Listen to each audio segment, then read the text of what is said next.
Okay, good afternoon, everybody. It's Monday at 6 o'clock, and we've come to know what that means. But this is the last one, so I missed you guys already. Anyway, yes, I've enjoyed these lectures very much, and I wanted to thank again Professor Hardenberg and all the other people who made it possible for me to be here. And with that, I'll launch into this last lecture. You know, I began these lectures by suggesting that now is a good time to think about values for at least two reasons.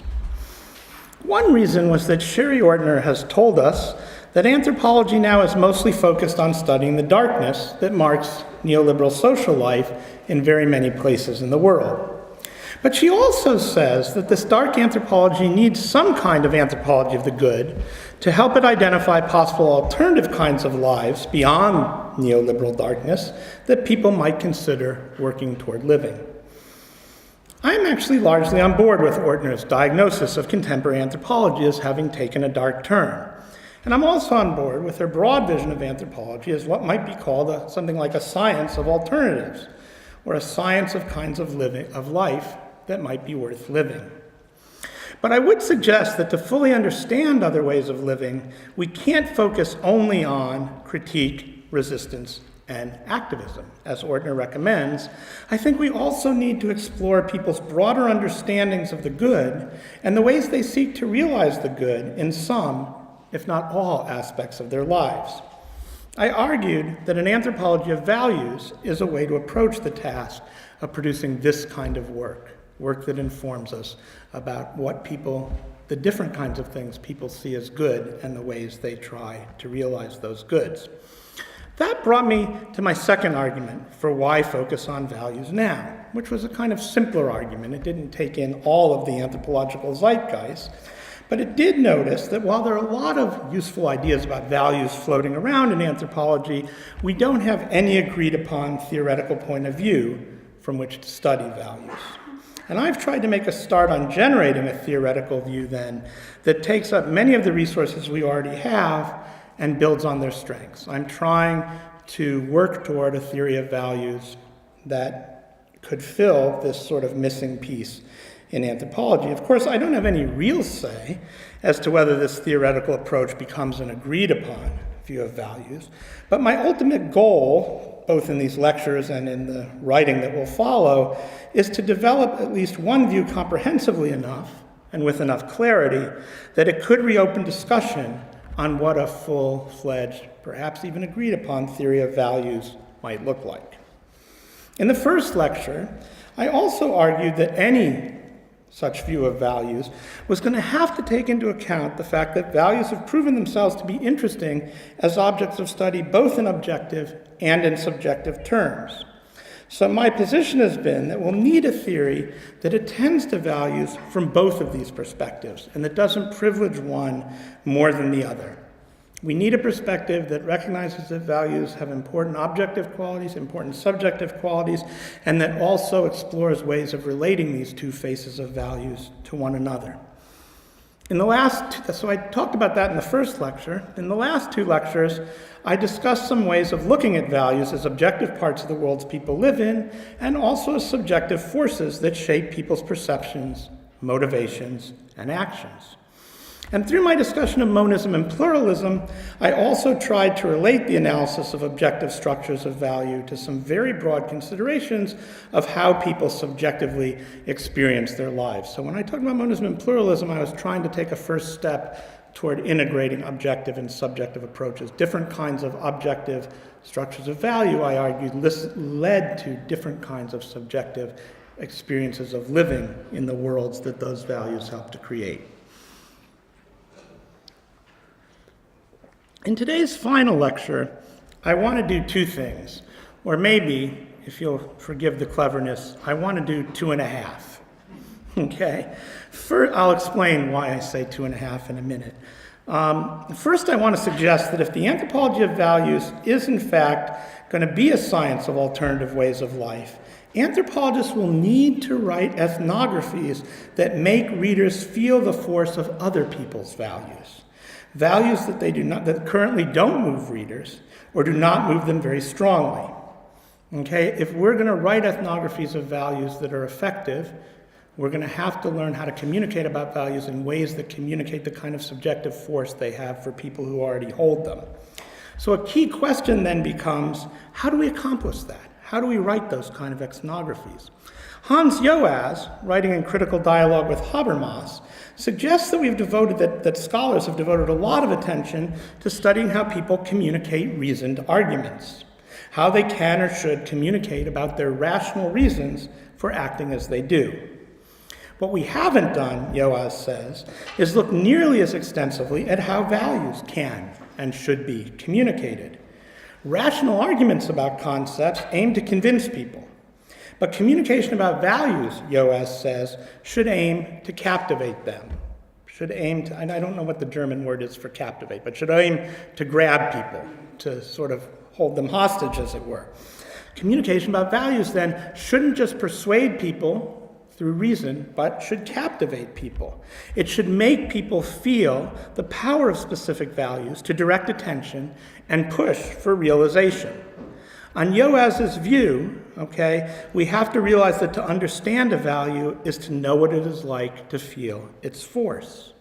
How can we write ethnographic works that communicate the captivating power and force of the values of the people we study? That's one problem that I want to take up today. Now comes my sort of half topic, Because in order to answer this first question about how we write ethnographies that make people feel the force of the values of the people we're studying, I'm going to take a perhaps unexpected turn and suggest that in order to learn how to write this way, we should look at where people themselves learn their own values. We should look at where in social life people come to feel the force of the values that they hold. And then we could try to reproduce the conditions under which people learn their own values in the writing that we do. I know that's a little bit complex. It's going to unfold as the paper goes, but it's kind of half an argument because what I really want to get at is how do we write ethnographies that communicate about values? But before I do that, I'm going to talk about how ethnographically we can see people coming to experience their values, and then we can borrow from that in learning how to write about values. Now, having illustrated that argument and a half that we're going to, you'll see what it looks like. I then want to conclude by doing a second thing, which is trying to answer the question not of how we can write ethnographies that communicate about values, but why we should, why we might want to practice an anthropology that communicates about values in this way. And in answering that question, I'm going to say some very general things about anthropology, and I'm going to suggest that learning to communicate about values across the boundaries of cultures should be seen as one of its most important tasks. So that's going to be an argument about anthropology in general, which is what I'll wrap up with. But let me begin then with my sort of 1.5 question, which is how do people come to feel the force of the values that objectively structure the worlds in which they live?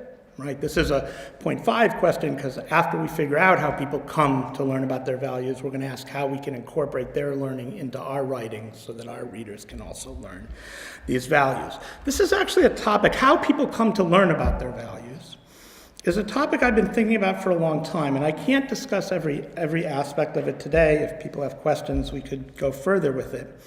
And in fact, I'm going to focus on only one suggestion that I think is the least obvious way that people learn about values, so that I'll have the time to back up this suggestion with some ethnography. I'm not going to list every place people might learn about their values in their own social life. I'm going to pick one set and look at those, so there's time to do that by looking at some ethnography. Okay, but before I get to that less obvious way I think people learn about values, let me just mention two other kinds of answers that I'm not going to explore that are important, but I also think they're pretty straightforward, so I'll do them quickly. One is that, of course, in many societies, adults regularly tell children, and also sometimes other adults, things like, well, X is good and Y is bad, or you should do X, don't do Y, or we could do X, but I think Y is better or more important, et cetera, et cetera. That is, in some societies, people make explicit statements about values to each other. But I think we also know from the ethnography that this kind of explicit directive talk occurs at very varying rates across cultures. In some places, people are always telling each other what's valuable and what they should do. In other places, not so much. And we know that practices of teaching really vary across cultures. So I think that it's not clear that this kind of explicit training in values is actually the dominant way that people learn them. It may be important, but in some contexts it may not be so important. I think to determine how important it is in any given case, we'd have to do some ethnography of explicit values talk, which I think would be very worth doing. I think there might be some material that bears on this in linguistic anthropology. I think there might be some in legal anthropology, but I don't know of any works devoted specifically to this. It would be interesting to see. But anyway, it's not what I'm going to focus on today. And then, of course, there's a second argument about how people learn values that I'm not going to dwell on today because I already discussed it in the second lecture. And that's Durkheim's argument that we come to experience our values by virtue of the way that some collective representations become charged by the effervescence of the rituals they participate in. I already reviewed this argument and how it led Durkheim to argue we come to experience our values as objective, but I'm not going to dwell on it today because I don't think we can use that in writing our ethnographies. I think we can describe rituals, and I am going to talk about rituals again, but I think reading an ethnography will probably never be tantamount to having a ritual experience. Maybe discussing an ethnography in a seminar could be, but reading one won't be. So I'm not going to focus on that kind of experience of effervescence as a way of learning about values today, but it certainly is another way that people learn about values. So, on to the argument about how people learn about values that I do want to develop today. And that's an argument that says that in some places in social life, people encounter expressions of values in what, in the last lecture, I called fully elaborated or realized forms. There are places in social life where people really get to see single values very fully elaborated. And I'm going to argue that people pay a lot of attention to these places where they encounter fully realized values, that they think about these situations and they think with their memories of these encounters a lot. So I'm going to argue that encountering these kind of expressions of fully realized values is a key place that people become, to use Yoas's term, captivated by the values that shape their culture. I know this is abstract. It will become concrete in a second. But I do want to point out that you might think that if people's actions are always driven, at least in part, by values, then every action should realize a value. And if this is the case, then every time someone observes an action or performs one, they would learn something about the value that it realizes, and they would find their understanding of that value reinforced. In other words, you might think that every single moment in social life was demonstrating values to everyone who participates in or observes it. But in fact, I don't think this is the case. And I don't think it's the case for reasons that I hinted at in the last two lectures. For one thing, as I pointed out in the last lecture, in pluralist societies, people often find themselves caught between two or more values. And this means that they often realize one or more value only partially in a given situation. For example, in any given conversation, one might be less than completely polite, but also less than completely honest. So one might realize both of those values, but neither of them very fully. Okay, and I think that goes for a lot of our values. It goes for justice and mercy. There are situations in which we're kind of a little bit just and a little bit merciful, but not perfectly realizing either of those values, etc., etc. I think in social life, a lot of the time, we're not realizing any value completely, fully. You may be in this lecture realizing your intellectual values, but your mind might also wander, or you might check your email, or you might do some other things that realize your social values. We're not realizing values completely, okay? Furthermore, even in wholly monist societies, which we talked about last time, societies in which, at least theoretically, there should be none of these kind of value conflicts where you feel torn in two directions, all but the highest values usually aren't elaborated very fully, but only as far as they can be expressed without conflicting with higher values. So even in societies where you're not torn between two values, all but the highest value doesn't get elaborated very fully a lot of the time because its elaboration is controlled by the higher value.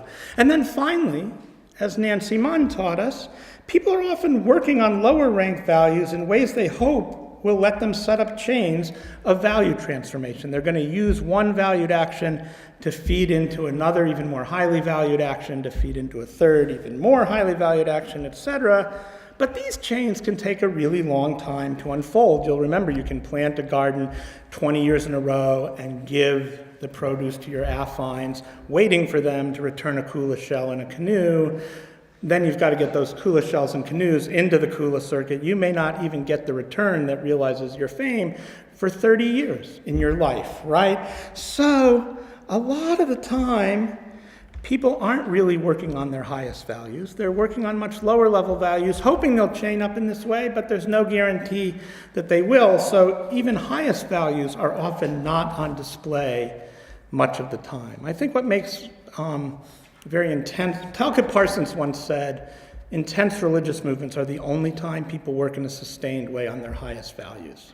I'm not sure I completely agree, but those kind of movements feel different because people skip all those lower level values and go right for their highest value. But most of the time, you're not going to see the highest values fully enacted in social life. So all of these factors, okay, mean that people are unlikely to learn to feel the full force of values just by watching most people acting out in their lives most of the time, because most people's actions don't realize any one value that fully. If you just observe the people around you day to day, it's going to be very hard to learn in a full sense and be captivated by the values of your society.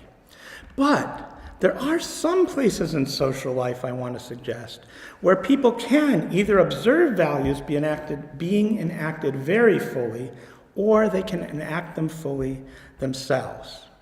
And that's what I want to focus on now. There are probably several such places in social life, but I'm going to focus on two of them today to illustrate what I mean.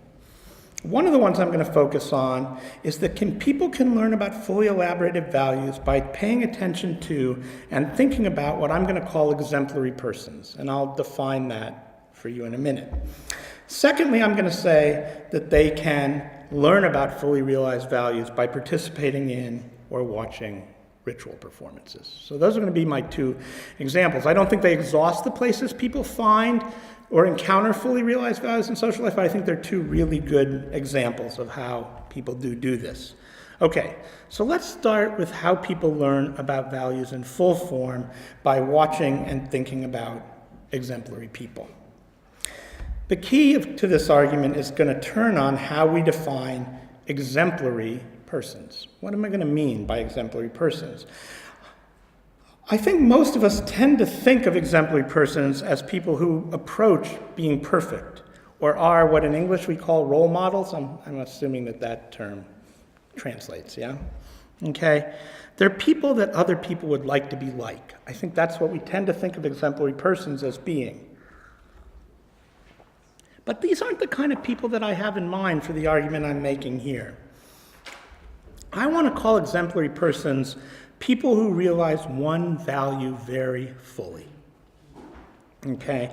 They're going to be exemplars of the value that they realize. Okay?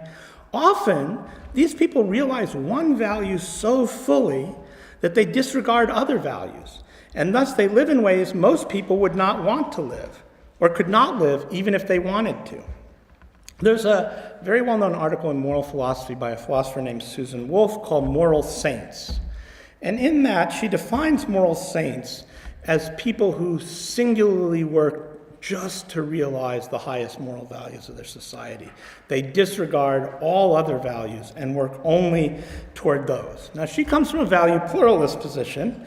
You know, she says there's always more than one highly ranked value in any given society. But she says these moral saints work only on moral values. And her argument is we admire moral saints. She mentions Gandhi, Mother Teresa. These are the kind of people she has in mind. But she says we wouldn't want to be one.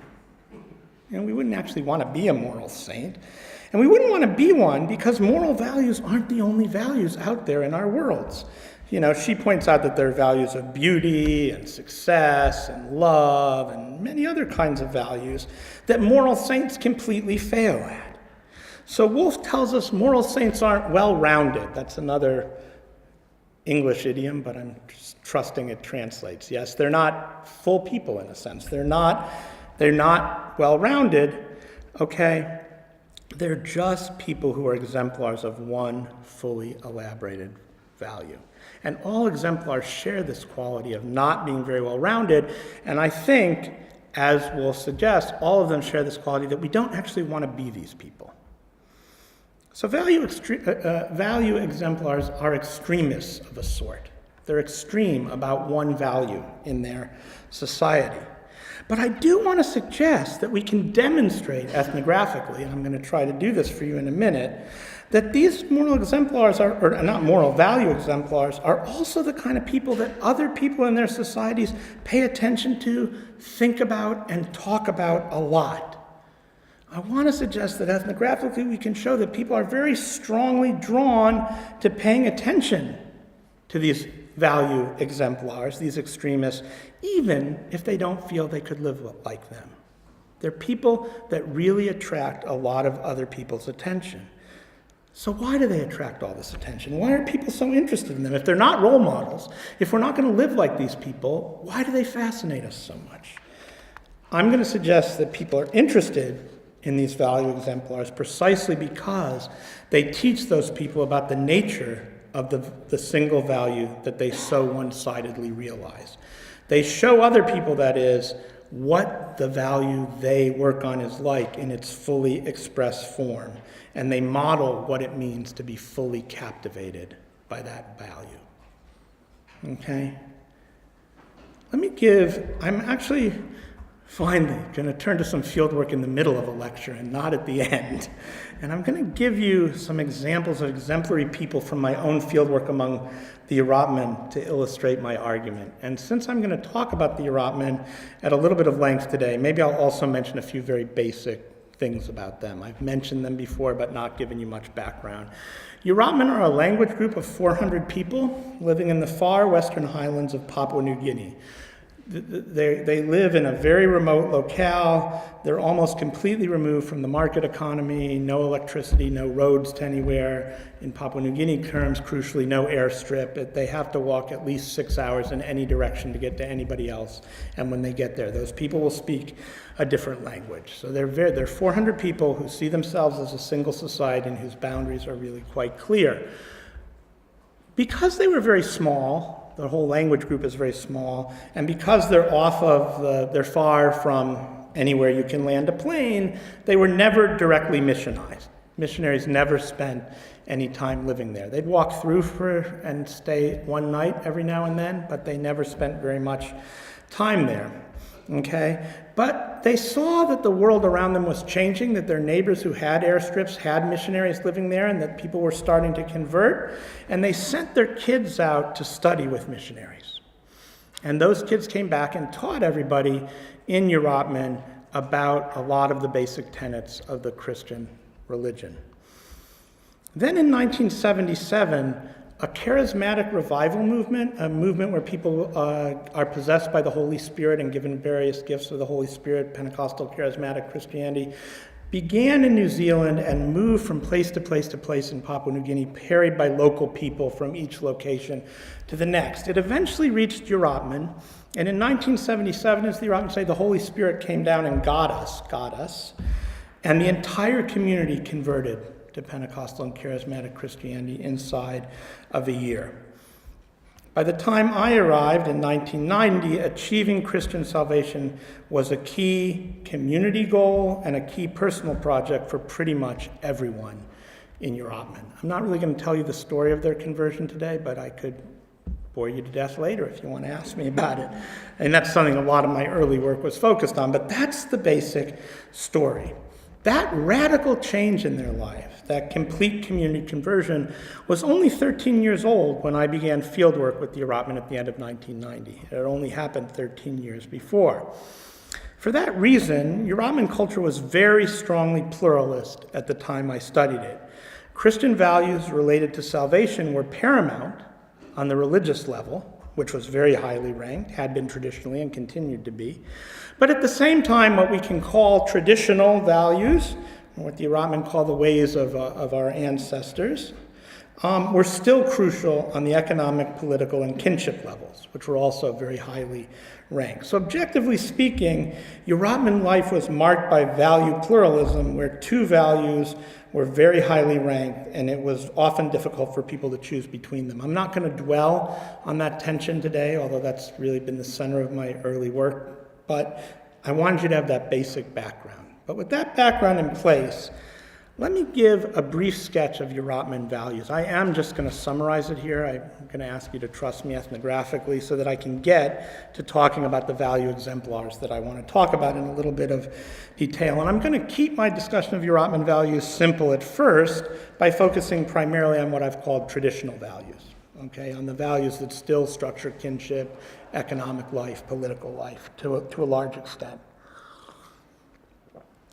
The key traditionally value for Rotman is one that I'm going to call relationalism. I'm sort of borrowing from individualism and holism as Dumont's famous value pair, and I've called it relationalism.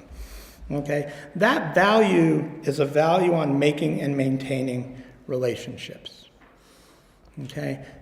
That's traditionally the highest value for Rotman, is making and maintaining relationships, and they're always working on that.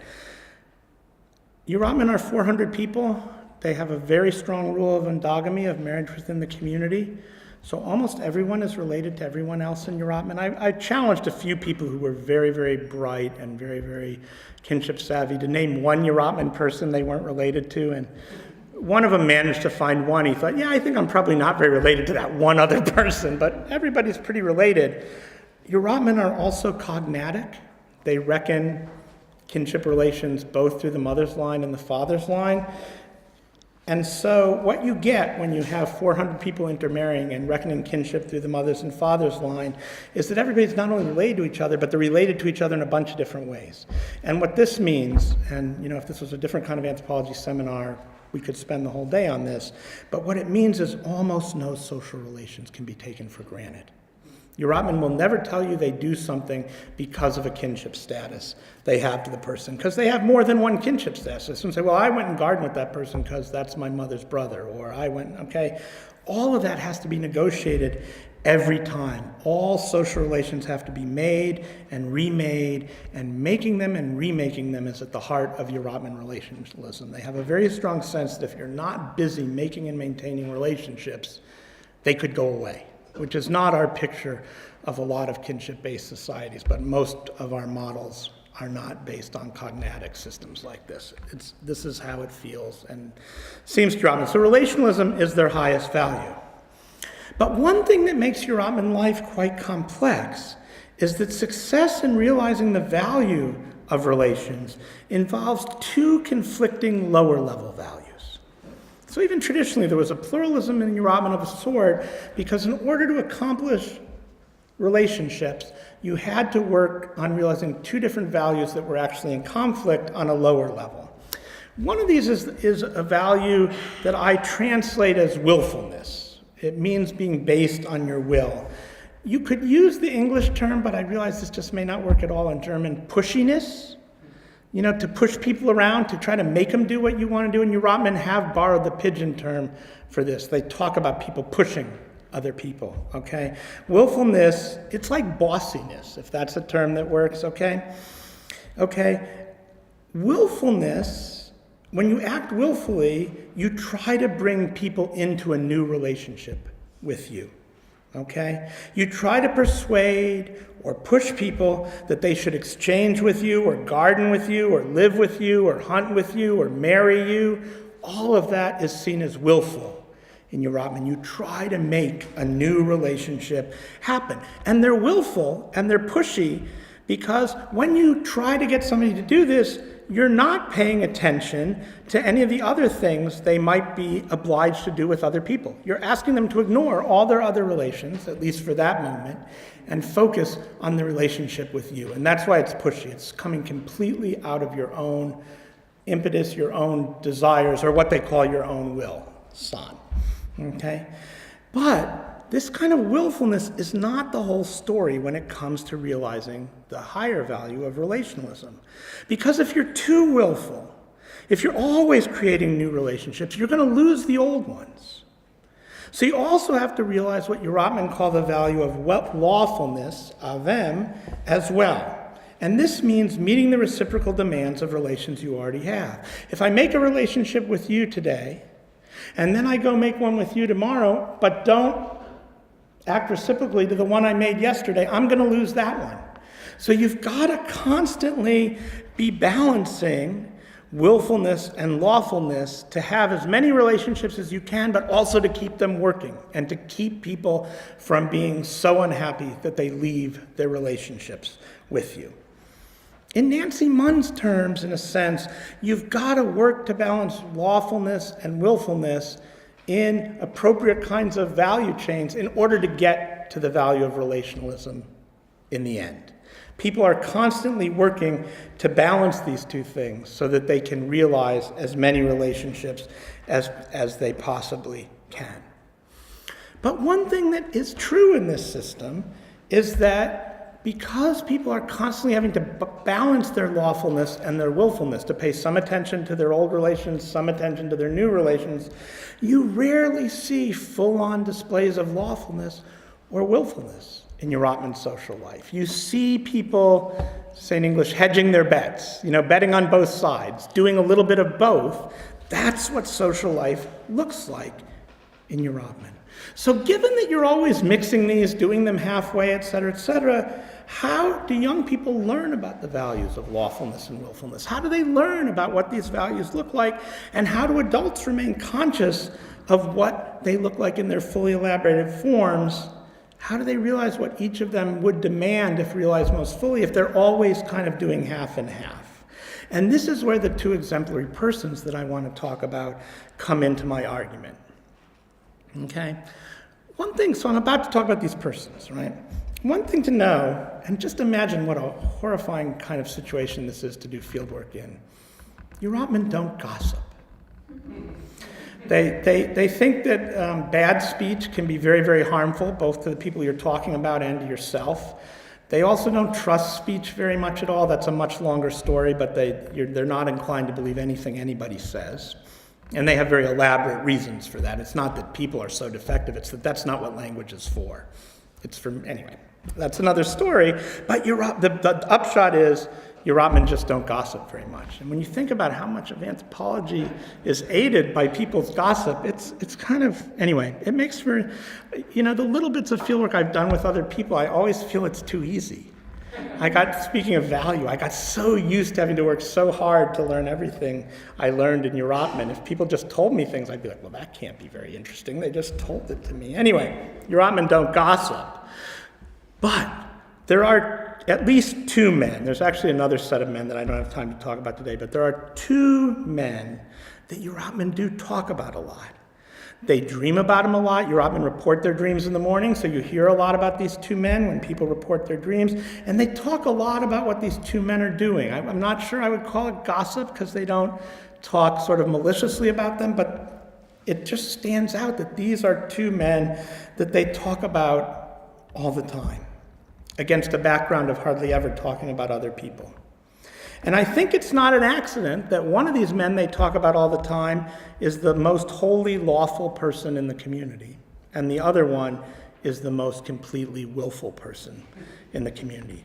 They are the exemplars of these two values, and they show what these values look like in very full form in the ways that they act. So let's consider the very lawful person first. His name is Peter, because the willful person is a lot of fun. But we'll start with the lawful one. Okay, we'll call him Peter. Peter never pushes anybody. He's so unpushy that when his wife died just a few months after their daughter was born, leaving him to raise the daughter, he never tried to remarry. Marriages are situations that require a lot of willfulness. You've really got to push to get a marriage done, and he wasn't willing to do that kind of willful behavior, so he's never remarried. He's raised his daughter alone by himself. Okay? He also tries always to be calm. He works very hard never to express anger in any situations, never to be upset, and he stays out of a lot of Rotman's social life so as not to be drawn into that. You're not going to see him show up at court cases. You're not going to see him involved in bride price negotiations. You're not going to see him involved in the places where people get angry or display a lot of will in Rotman life, because he just doesn't want to be drawn into that. He also just doesn't make other people honor their obligations to him. You know, if you have a lawful relationship with him and he's given you something, he will hope that you give something back. But unlike most people, he won't remind you about that. He won't push you about that. If you never fulfill your obligations to him, he's going to let that go. Because again, he really, really wants to avoid willfulness. Okay? So he doesn't expand his relational network. If you're just willful, you're not making a big relational world. But he's willing to give up on that. And that's the way that he lives his life. Okay? People love Peter, and they talk about him a lot. He is an exemplar for many of them of what they call a good or beautiful. That's the same word in Rotman, Tangbal. He is a good person, and they talk about him a lot, they dream about him a lot, but they can't live like him, and they don't even try. Nobody says, what would Peter do when trying to figure out what they should do? If they did try to live like Peter, I'll point out, just to give you a little sociology here, they would fail. Because one reason Peter can live such a life, almost wholly devoted to lawfulness and devoid of willfulness, is the fact that he's one of the two main pastors in Rotman. And as a pastor, people volunteer to bring him food, they volunteer to help him fix his house, they volunteer to help him make his gardens.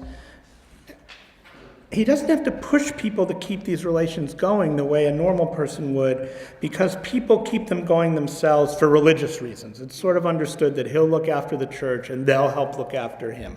I mean, sometimes he's disappointed that people don't show up, but he doesn't express that, and enough people show up and enough people help him, even without any pushiness on his part, any willfulness on his part, that he can get away with this. But other people would have to be willful to get this kind of help if they needed it. They couldn't live a completely lawful life like Peter. So people don't take Peter as a role model. They don't try to live like him. But they do learn from him what the value of lawfulness looks like in its fullest form. And they talk about and dream about him so often, in part, I think, as a way of thinking about the role of the value of lawfulness in their lives. I think when they're talking about him, when they're dreaming about him, they're thinking through what their value of lawfulness in its fullest form means. So that's Peter. Another man named Conimnock is an exemplar of almost complete willfulness. Let me start to tell you about Conimnock by talking to you about how he hunts. Hunting is considered a really risky endeavor in Rotman because you put a lot of time into it and often it fails. You're hunting with bows and arrows and you're hunting nocturnal animals that you got to climb up in trees because they're all boreal. I mean, hunting does not produce a whole lot of food in Rotman culture. And so people all say in Rotman that men shouldn't hunt too much. They should really focus on gardening, because gardening is very reliable, and if you garden, you'll be able to feed yourself and your family and everybody else that you have lawful obligations to. There are a lot of folk tales in Rotman that take the form of, there were two cross cousins. One of them gardened all the time, one of them hunted all the time. And it always ends with the one who hunted all the time, being in big trouble, and the one who gardened all the time. It's the tortoise and the hare thing, The gardener always comes off better.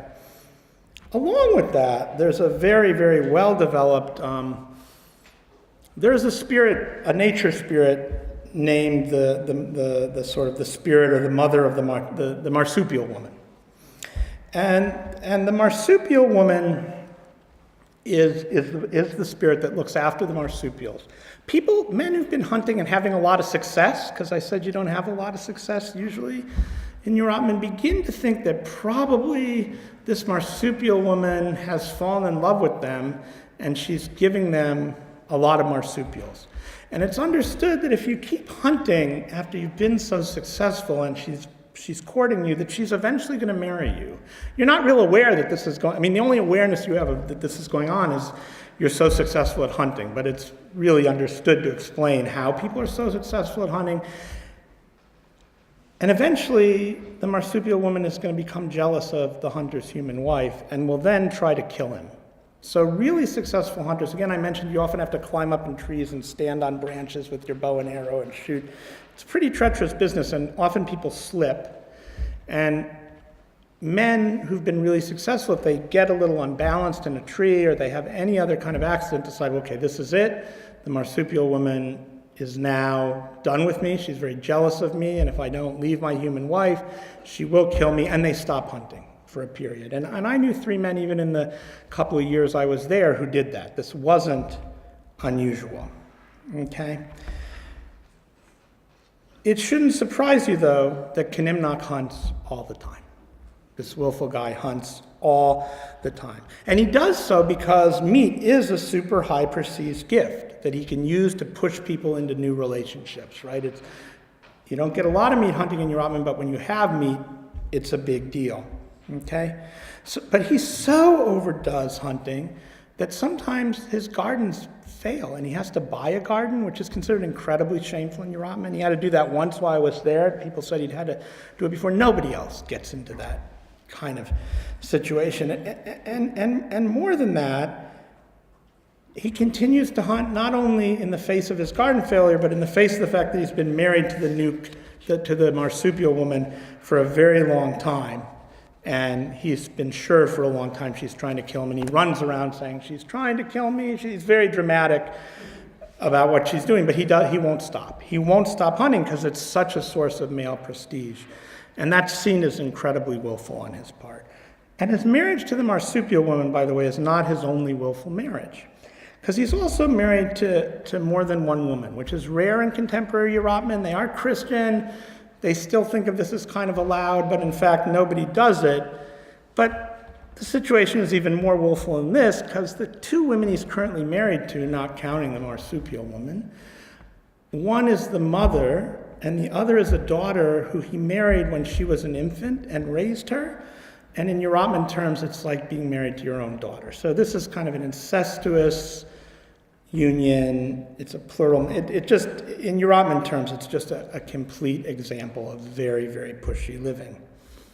And finally, this guy Knimnock, if Peter tries to avoid anger all the time, Knimnock is angry all the time.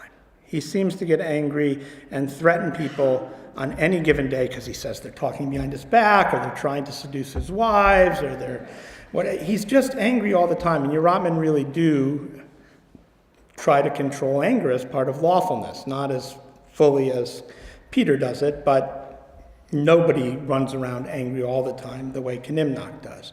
In fact, Knimnock is so willful that he can't even live in a village like everybody else. He lives in a little compound of his own, about a 5-minute walk from the village of his closest relatives. Okay? I think he's just too disruptive, too willful to have living in a village. But, and here's the surprising point, or it was surprising to me, because Knimnock he wasn't my favorite, let's just say that. But other Erat Men love Knimnock. They talk about him all the time. I don't think they dream about him as much as they dream about Peter, but they do talk about him and what he's doing all the time. Some Erat Men say he's their very favorite person. They say he's so generous and funny and kind of exciting. And those people in that village that he can't even live in elected him to be their representative to the introduced government structure in Erat Men. Every village has to have what's called a committee, and they elected him. They won't let him live with them, but they figure, here's a guy who can willfully push for our interests, and they're right about that, okay? So just like with Peter, no one wants to live like Knimnock, but they find him attractive and fascinating. And I'm arguing that they find him attractive and fascinating for what he teaches them about what the value of willfulness looks like when you realize it in its fullest form, when you are an extremist about willfulness. So just to sum this up, as I promised in theoretical terms when talking about moral value exemplars, Peter and Knimnock aren't perfect people. Perfect people balance different values by not realizing any one of them fully throughout their daily lives in the kind of ways that we talked about, and that's a tremendous skill in Erat Men. Instead, these two guys realize one value fully or perfectly, and this is what makes them exemplars of the values they represent. And I've argued that this is why Erat Men people are so drawn to them, so transfixed by them, that they watch them, talk about them, even dream about them much more regularly than they do most anyone else. I think this is one of the places they learn about their own values and learn to be, they're captivated by these people because that's how they come to, because these people captivate them, make them captivated about the values of their surrounding society. Let me do my second ethnographic example of how people can learn about their own values pretty quickly, okay? In this case, I'm going to argue that people can learn about fully realized values in their society by participating in or watching rituals. So I'm going to talk about rituals quickly here. And my key claim is that rituals often realize a single value overall. Rituals go through a process, different values can be expressed, but in the end, I think they often, or maybe always, realize a single value, and that by participating in rituals, people experience what it's like to realize that value very fully, more fully than they usually do in everyday life. Just in the interest of time, I'm just going to tell you that Victor Turner said almost exactly this, and almost exactly in the terms that I've said it. He said, in daily life, people are working on a number of values at the same time, and this is why in rituals they do one value at a time. And I think we could also look at other aspects of contemporary ritual theory to back up this point, but I'm not going to walk us through the theory that way. The Turner article in question is Symbols in Ndembu Ritual, which I had read many times for other purposes, but I must have absorbed this argument because I kind of thought I'd invented it, but then I look back and to my shame, he'd said it all, okay? But following Turner, I think we can say that rituals are another place where people learn about values and a place where anthropologists can learn about them as well. The example I'm going to give you in a much too abbreviated form is a ritual in Erat Men called what they call in their Talkpizin a spirit disco or a spirit dance. Disco is just the word for dance. And this is a Christian ritual. In Erat Men, the highest Christian value is individualism. As Dumar would predict, you have to be saved as an individual. Erat Men totally understand this. Your kin can't save you. Parents can't save children. Husbands can't save wives. Wives can't save husbands. Everybody has to have their own belief, they say, to be saved. So you have got to save yourself as an individual. Of course, this cuts completely against relationalism, so Erat Men have trouble behaving in completely individualist ways, but it is a major value for them. It's the key value of their Christianity. Because they often fail at living as individuals this way, they frequently see themselves as sinners. And the spirit disco is a dance that's supposed to help you overcome the sins that you've committed. Because anyway, yes, okay. So, in order to do a spirit disco, everybody in the church has to go to confession. Erat Men have developed a very Catholic-looking, quite spontaneously developed a very Catholic-looking confession ritual where you go and confess privately to a pastor or deacon. When you confess, you give your sins to God, but there's some sense that some physical residue of the sin is still in your body. Erat Men don't elaborate it really beyond that, but to really get rid of the sin, first you have to give it to God, but then you have to go to this ritual where the Holy Spirit is going to throw that residue of sin out of your body. And these rituals happen at night in the church.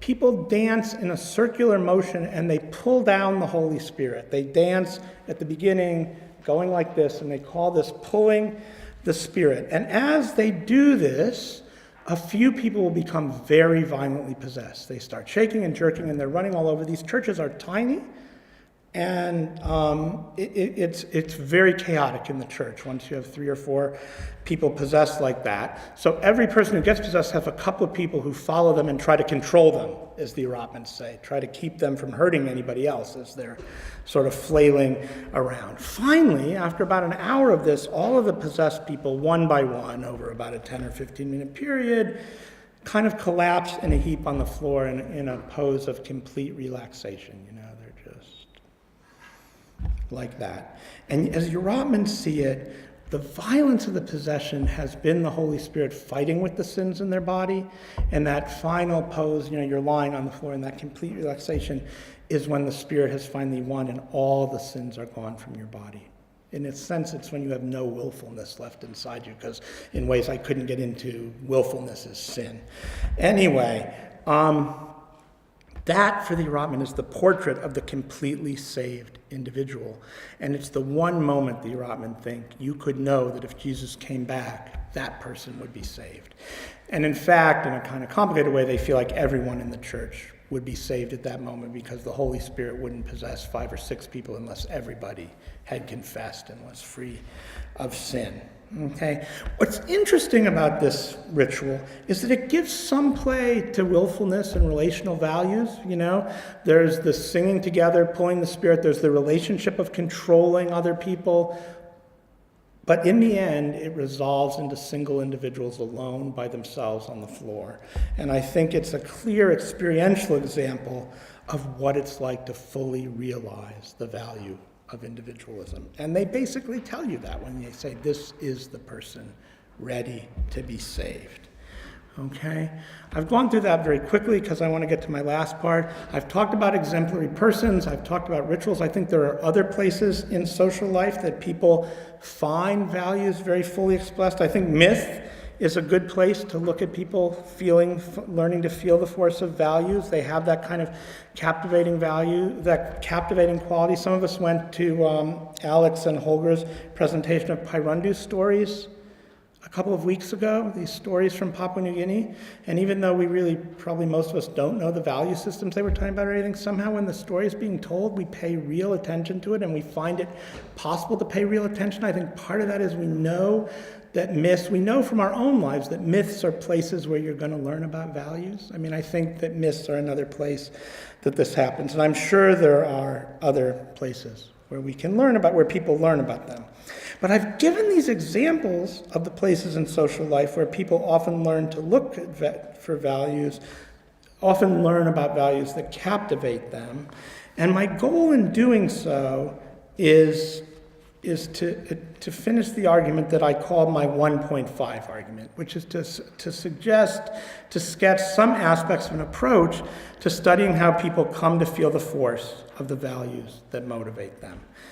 But another of my goals, the original one that this was 0.5 of, remember, was to suggest that anthropologists should develop ways of writing ethnographies that will help our readers feel the force of values that are foreign to them. If anthropology is to really be a science of alternatives, I think, it will have to learn to captivate people through our accounts of other people's values. That's what I'm suggesting. And I think we can accomplish this, as I've already indicated, by presenting to readers the very kinds of materials that the people we study work with in developing their own value commitments. We can do it by writing ethnographies that not only analyze values in objective or subjective terms, but to convey those places in the social lives of the people we study where fully elaborated single values are so prominently on display. We can talk about exemplary people. We can talk about ritual in these terms. And in those ways, we could try to convey the force of these values to our readers. So that's the how of what I think we might do, which is try to convey the values of other people to our readers. If I can have just 5 or 6 more minutes to wrap up, I want to talk about why we might want to do that, which was my second goal for today. In some ways, anthropology has always aimed to teach its audiences about different ways of life. And we might ask, if an anthropology that conveyed the force of other people's values was not just a continuation of that tradition. Isn't this what we've always done? Sort of, at least. We've always conveyed information about other kinds of lives. But I'm going to conclude by arguing that both in theoretical and in practical terms, an anthropology that conveyed what it's like to feel the force of other kinds of values could represent something new. Let me start by make this point by saying something I've said elsewhere in a lot of detail, so I'm just going to mention it here. And that is that dark anthropology, as Sherry Ortner calls it, I think often does not teach us as much as we might hope about different ways of life. It is focused, and Ortner tells us this, on neoliberal situations, and it often finds these situations problematic in very, very similar ways. That doesn't mean they're not problematic, it's just that the kinds of problems they raise seem to be the same ethnography after ethnography.